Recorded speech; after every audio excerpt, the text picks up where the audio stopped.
Let's do it. To the bottom right-hand side has joined a Chinese team recently called Newbie. They are big in other games. They are huge in other games, so definitely a big pickup, and they're looking to compete in the Chinese Pro League, I believe. This pink Zerg is Scarlet. Up against the blue Zerg on the top left-hand side from Asterion, Sue. What's my favorite matchup? TVZ. Definitely. TVZ is awesome, man. Like, when you get like a good Ling Bane versus Bio game, TVZ is a lot of fun.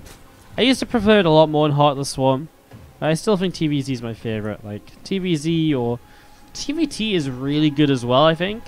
A lot of people like to meme on TVT because like, oh my god, Cyclones. But TVT is very intricate early game, and it has some really cool positional play throughout. It's all about army movement as well. TVT I think is a lot of fun. There's a lot of cool different things that can happen in a Terran versus Terran. So I think TVT is probably my favorite probably one of my favorite matchups, like TVZ or TVT, at the moment at least. TVT is pretty sick. Super high, high octane. Boom, boom, boom. Drop, drop, drop. Marines, tanks, sieging, position, take down a base. It's, fight for air control. It's really complex, actually, to try and play, and it really rewards people who are very good at multitasking as well, so... I mean, you think back to IEM Katowice, not this last year, but 2017, we saw some of the best TVZs ever at that event. I mean, they were so sick, and they were real inspirational TVTs. If you want to go back and watch some of those from IEM Katowice 2017, they were so cool. Innovation versus Alive versus TY. You really just get to see how good these guys are. TVT, I think, brings out like the absolute best of the Terrans in their matchups. It's crazy, honestly, how good it can be. I love it. I love a bit of TVT. Link speed coming up on each side of the map. Scarlet and Sue getting that going as we see the Overlords crossing paths and coming in to see what their opponents are up to.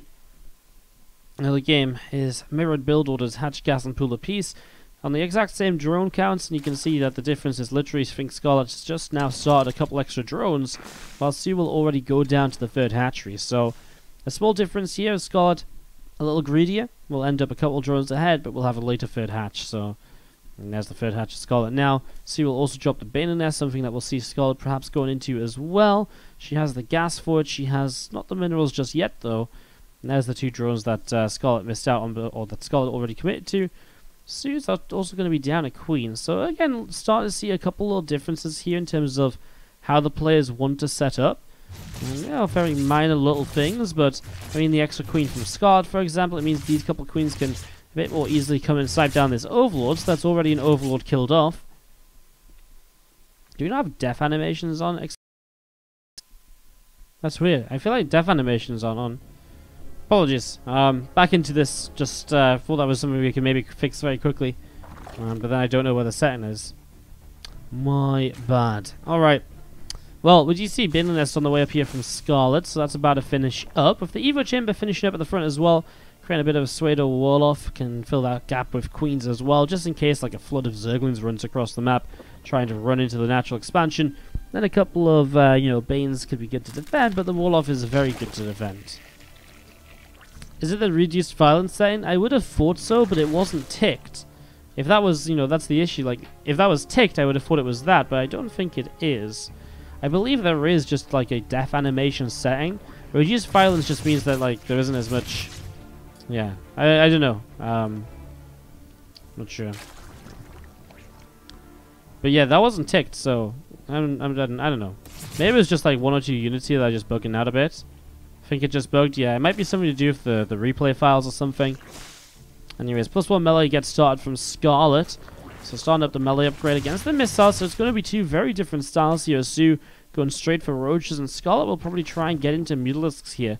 Drops the Rotron in the back, so probably will have a backup plan of roaches to maybe stay alive if an attack comes in or so. As we are going to be seeing the couple of Lings and so on just running around and just seeing what they can get up to perhaps. So a couple of Lings and Banes back around to the top. We see the Rotron just over halfway done, and again those Zerglings running over, chasing down those otherlings. A couple Banes starting to come out as well here. I mean, Scarlet for now kind of wants this lane Bane, but look at Sue. That's 14 roaches on the way. 45 drones, not really going past much beyond 2 base saturation. Scarlet will see some of the roaches now. Didn't really get a good read on the third hatchery, kind of third hatchery drone count though. But seems to know enough to at least start one spine crawler. I think you're going to need a few spine crawlers to really survive this attack, Scarlet. Sue actually cancelled the +1 missile, so maybe that's something Scarlet saw, that cancel of +1.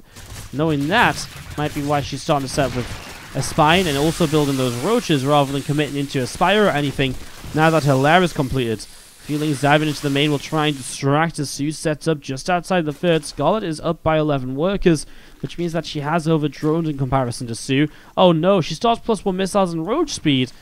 I mean, those are upgrades that Sue obviously isn't committing into. He also never built a lair, and that's why he's able to get up so many more roaches than Scarlet has.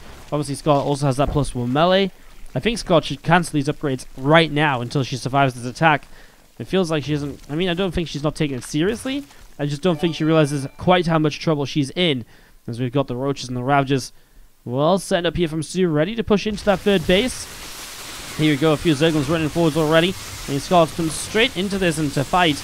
A couple of Ravager Bals just kind of forcing position more so than anything else. The Bane's connecting in, doing a little bit of splash damage, which can help out as well. Ravager Bals will probably now want to try and focus on the Spine Crawler.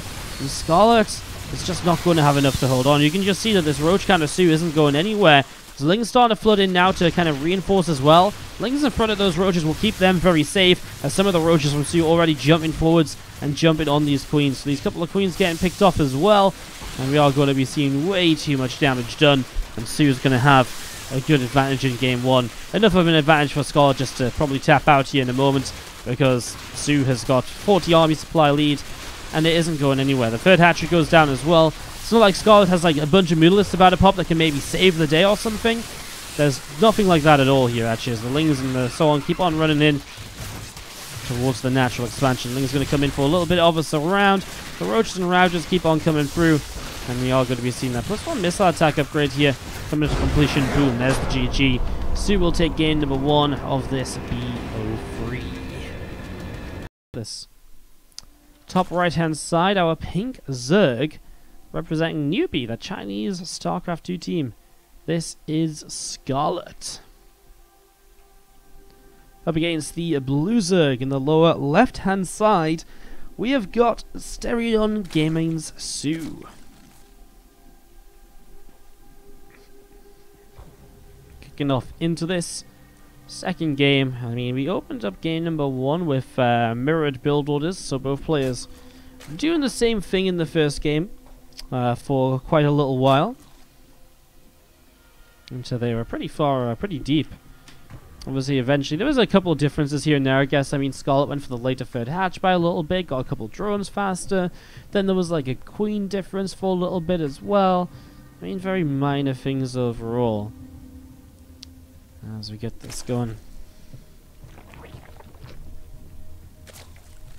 I think ZV, so I'm going to give my reasoning for why I think ZVZ is a really cool matchup. I think ZVZ is a really cool matchup because it used to be a lot more boring when it was literally just Roach versus Roach. But the dynamic of the matchup changed a lot to be kind of like Roach Ravager. And Roach Ravager involves a lot of thought, you know, a lot of thinking. There's a lot more compositions now, so you have to be very careful with making sure you have the right number of Ravagers. Switching into Hydras and Lurkers becoming a thing then makes later game a bit more complex as well. And, you know, players nowadays do switch in, because of Ravagers, can switch in towards other compositions a bit more easily. We see Mutalisk players very viable as well, so it's a matchup that really has multiple styles. But if you just take it to a Roach Ravager versus Roach Ravager perspective, like, in Roach Ravager versus Roach Ravager, there's a couple of different styles where you can really set up and, you know, you can play those burrowed Roaches and they can get some cool damage done. They can create a pretty interesting opportunity or two here and there. With the burrowed Roach styles, but also like just kind of splitting off a few Roaches here and there now and again and running by and stuff. It just creates action all over the map, and I just think it's so. It is like ZVZ can be. It can be boring. It can be stalematy, but a lot of the time it can be really cool. I mean, you look at that Reynor versus Serral series. That Game 6 from WCS Montreal, that is an amazing example of how awesome ZVZ can be. Back and forth, the late game can be very fun and dynamic. Army positioning is absolutely essential.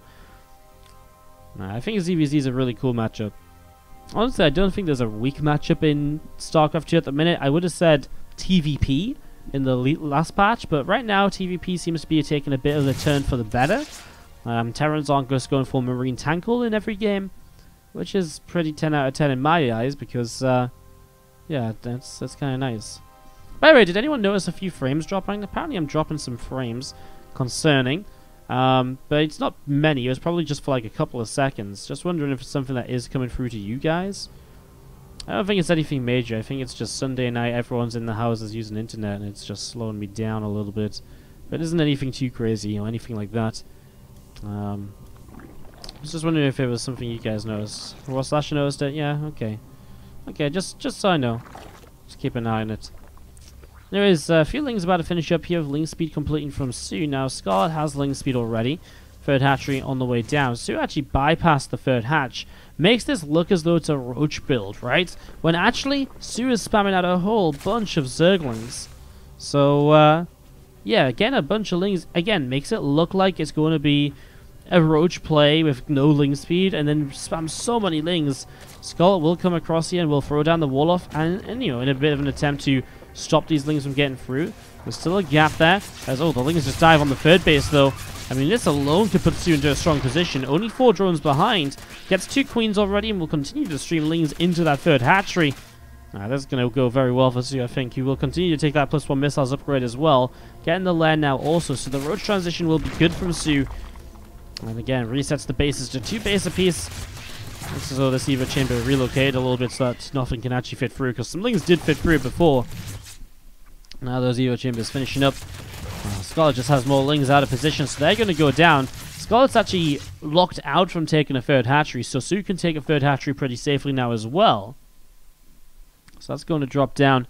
And again, the lairs finishing up from both players in a moment or so, allowing for the Roach speed to get started. So that's the next stage of this, Roach speed and going into Roaches. But Sue already up 1-0 in this series, and even just the first few moments of this ZVZ has looked pretty good for him, as a few Brutlings take the charge down in towards those Lings.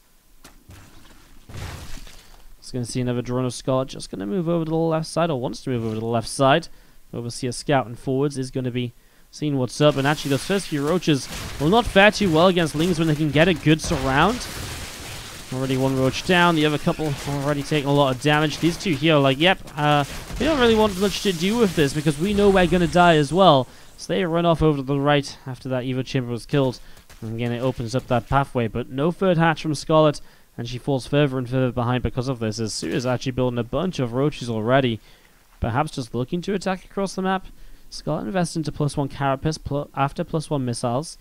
No +2 on the tables for either player, so Sue is really, again, looking to be aggressive as anything here. Maybe just because he's already killed a few Roaches, just saying, you know what, I'm already doing pretty well in this. I think I can do pretty good with this right now. So a few Roaches just hanging out as we see this Overseer going to be running around the main base. Sue coming down the right side. Lings and Roaches continue to come up to the top, though. I mean, this is the attack that Sue's been set up for. Has Roach speed versus no Roach speed, so we'll be able to kind of, you know, grab fights a bit better and chase down units. A few Lings in front already working wonders to be able to keep the Roaches or Sue alive, while Scarlet numbers will drop. Extra Roaches showing up already. Roach speed only just now finishing up from Scarlet as well. This is going to be problematic as those Roaches from Sue continue to press forwards. And, well, Scarlet losing everything on the top side.